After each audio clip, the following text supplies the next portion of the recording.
નમસ્કાર મિત્રો, આપનું સ્વાગત છે મીત પટેલ એજ્યુકેશનમાં. હું છું મીત.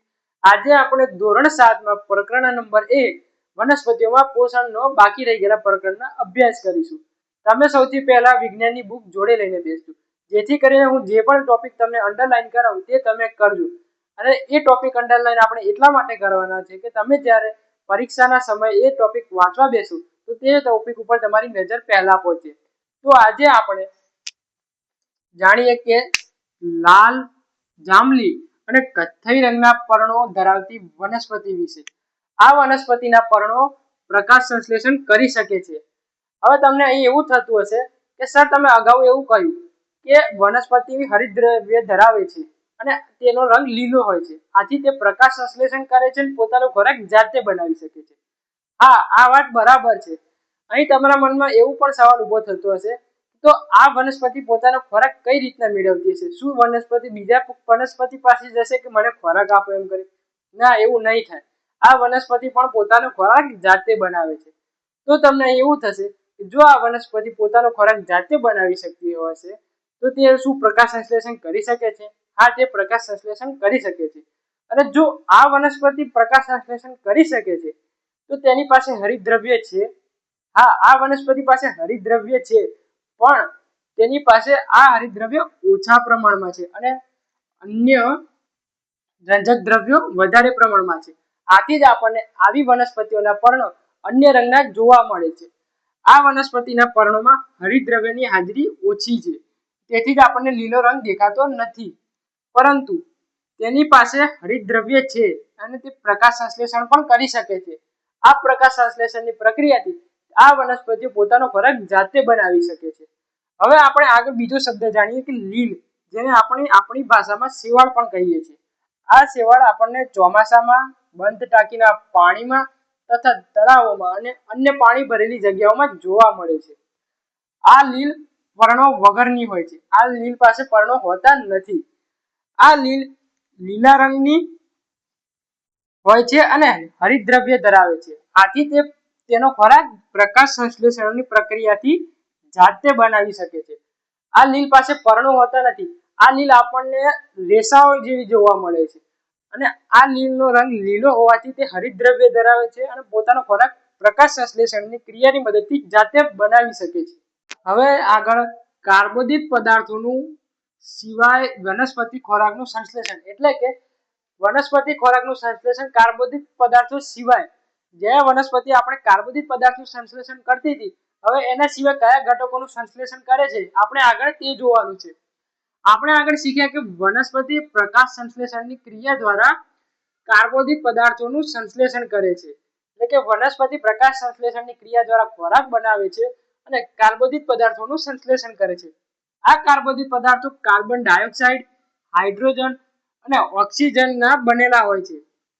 એટલે કે આ કાર્બોદિત પદાર્થો કાર્બન ડાયોક્સાઇડ, હાઇડ્રોજન અને ઓક્સિજનના બનેલા હોય છે. આમાં ઉપયોગ બીજા ઘટકો જેવા કે પ્રોટીન અને ચરબીના સંશ્લેષણ માટે થાય છે. આ કાર્બોદિત ઘટકોનો ઉપયોગ પ્રોટીન અને ચરબીના સંશ્લેષણ માટે થાય છે. એવું જરૂરી નથી હોતું કે આપણે કાર્બન ડાયોક્સાઇડ, હાઇડ્રોજન અને ઓક્સિજનથી જ કાર્બોદિત પદાર્થ બનાવી શકાય છે. બીજી અન્ય વનસ્પતિ એવી ગણીએ છે કે જે અન્ય કાર્બોદિત પદાર્થો અથવા અન્ય સંશ્લેષણ માટેના ઉપાયો શોધે છે. તેમાં ચરબીનો સમાવેશ થાય છે. ચરબી અને તેલી પદાર્થો વનસ્પતિમાંથી જ ઉત્પન્ન થાય છે. આવ્યું ને? આપણે આગળ જોયું એ પ્રમાણે ચરબીના સંશ્લેષણ માટે થાય છે. ચરબી અને તેલી પદાર્થો વનસ્પતિમાંથી જ ઉત્પન્ન થાય છે. આગળ જોઈએ તો પ્રોટીન એ નાઇટ્રોજન યુક્ત પદાર્થ છે. પ્રોટીનના સંશ્લેષણથી જ ચરબી બને છે. એટલે કે પ્રોટીનમાંથી જ આપણે ચરબી મેળવાય છે. હવે તમને એમ થતું હશે કે નાઇટ્રોજન વનસ્પતિને કઈ રીતના મળતું હશે? આપણી પૃથ્વીમાં 78% નાઇટ્રોજન રહેલો છે અને 21% ઓક્સિજન રહેલો છે. આ નાઇટ્રોજન આપણે ડાયરેક્ટ ઉપયોગમાં લઈ શકાય એમ નથી. તેના માટે વનસ્પતિને ઓગાળેલો અથવા દ્રાવ્ય થયેલો નાઇટ્રોજન જોઈએ છે. વનસ્પતિ ડાયરેક્ટલી આ નાઇટ્રોજનનો ઉપયોગ કરી શકતી નથી. તે માટે વનસ્પતિને દ્રાવ્ય અથવા ઓગાળેલો નાઇટ્રોજન જોઈએ જરૂરી છે. આ નાઇટ્રોજનને દ્રાવ્ય કરવા માટે જમીનમાં રાઇઝોબિયમ નામના બેક્ટેરિયા રહેલા હોય છે, જે વાયુરૂપ નાઇટ્રોજનને ઉપયોગમાં લઈ શકાય તેવા સ્વરૂપમાં ફેરવે છે. અને જમીનમાં મુક્ત કરે છે.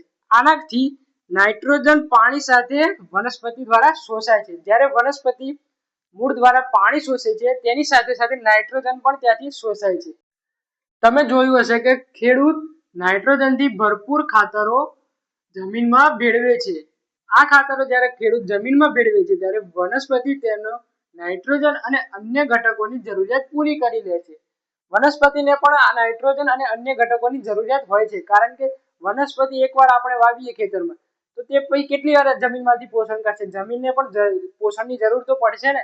એટલા માટે ખેડૂત જ્યારે નાઇટ્રોજનથી ભરપૂર ખાતરો જમીનમાં ભેળવે છે ત્યારે વનસ્પતિ તેની નાઇટ્રોજન અને અન્ય ઘટકોની જરૂરિયાત પૂરી કરે છે. ત્યારે જ વનસ્પતિ પ્રોટીન અને વિટામિનનું સંશ્લેષણ કરી શકે છે. જ્યાં સુધી ખેડૂત નાઇટ્રોજનથી ભરપૂર ખાતરો જમીનમાં નથી ભેળવતા ત્યાં સુધી આ ઘટકોની જરૂરિયાત પૂરી થતી નથી અને વનસ્પતિ પ્રોટીન અને વિટામિનનું સંશ્લેષણ કરી શકે નહીં. માટે તેને નાઇટ્રોજનથી ભરપૂર ખાતરો ભેળવવા જરૂરી છે. હવે આગળનો 1.3 નંબરનો ટોપિક જોઈએ, વનસ્પતિમાં પોષણના અન્ય પ્રકાર.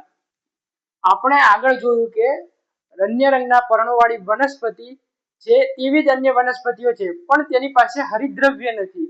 આપણે ભણી ગયા કે વનસ્પતિને પોતાનો ખોરાક જાતે બનાવે છે, પણ એવી કેટલી વનસ્પતિ છે કે જે પોતાનો ખોરાક જાતે બનાવી શકતી નથી. તે ખોરાક મેળવવા માટે બીજા પર નભે છે. આપણે જોઈએ કે કેટલીક વનસ્પતિઓ એવી પણ છે જે હરિતદ્રવ્ય ધરાવતી નથી અને પોતાનો ખોરાક જાતે બનાવવાની શક્તિ પણ નથી તેમની પાસે. એવી પણ વનસ્પતિઓ છે જેમની પાસે હરિતદ્રવ્ય પણ નથી અને પોતાનો ખોરાક જાતે બનાવવાની શક્તિ પણ નથી. તેઓ મનુષ્યની જેમ અન્ય પ્રાણીઓ પર અને વનસ્પતિના બનાવેલા ખોરાક પર નભે છે. તેઓને પરાવલંબી પોષણ ધરાવે છે. હવે આપણે આગળ જોયું અને તમારા મનમાં પણ એમ થતું હશે કે જો આ વનસ્પતિ પોતાનો ખોરાક જાતે બનાવી શકતી નથી તો તે જીવે છે કઈ રીતે અને પોતાનું પોષણ કઈ રીતે મેળવે છે. પણ તો તે મનુષ્ય અને અન્ય પ્રાણીઓની જેમ બીજી વનસ્પતિઓ અને વનસ્પતિઓ દ્વારા બનાવેલ ખોરાક પર નભે છે, જેને આપણે પરાવલંબી પોષણ ધરાવે છે એમ કહી શકાય. હવે અહીં તમને એમ થતું હશે કે આ પરાવલંબી પોષણ એટલે શું? પરાવલંબી પોષણ એટલે કે જે વનસ્પતિ અથવા જે વ્યક્તિ કોઈ બી હોય તે પોતાનો ખોરાક જાતે બનાવી શકતા નથી અને સંપૂર્ણપણે બીજા પર નભે છે અને પોતાનું પોષણ પૂરું પાડે છે, તેને આપણે પરાવલંબી પોષણ કહી શકાય છે. તમે આને સમજવા માટે તમે તમારી બુકમાં પેજ નંબર 5 પરની આકૃતિ 1.5 જુઓ. તેમાં વનસ્પતિના પ્રકાંડ અને ડાળીઓની ફરતે પીળા રંગની વીંટળાયેલી દોરી જેવી રચના, જે શાખાયુક્ત રચના છે, એને આપણે અમરવેલ કહીએ છીએ. તે આપણા માટે સારું ઉદાહરણ છે સમજવા માટે. તે હરિતદ્રવ્ય ધરાવતી નથી, એટલે કે અમરવેલ હરિતદ્રવ્ય ધરાવતી નથી. જે વૃક્ષ પર આરોહણ કરે છે તે જ વૃક્ષ પર દ્વારા બનાવેલ ખોરાકનો ઉપયોગ પોષણમાં કરે છે. એટલે કે અમરવેલ છે તે હરિતદ્રવ્ય તો ધરાવતી જ નથી, પરંતુ તે જે વૃક્ષ પર આરોહણ કરે છે, એટલે કે જે વૃક્ષ પર પોતાનું જીવન વ્યતીત કરે છે તે જ વૃક્ષ દ્વારા બનાવેલ ખોરાકનો પોષણ તરીકે ઉપયોગ કરે છે.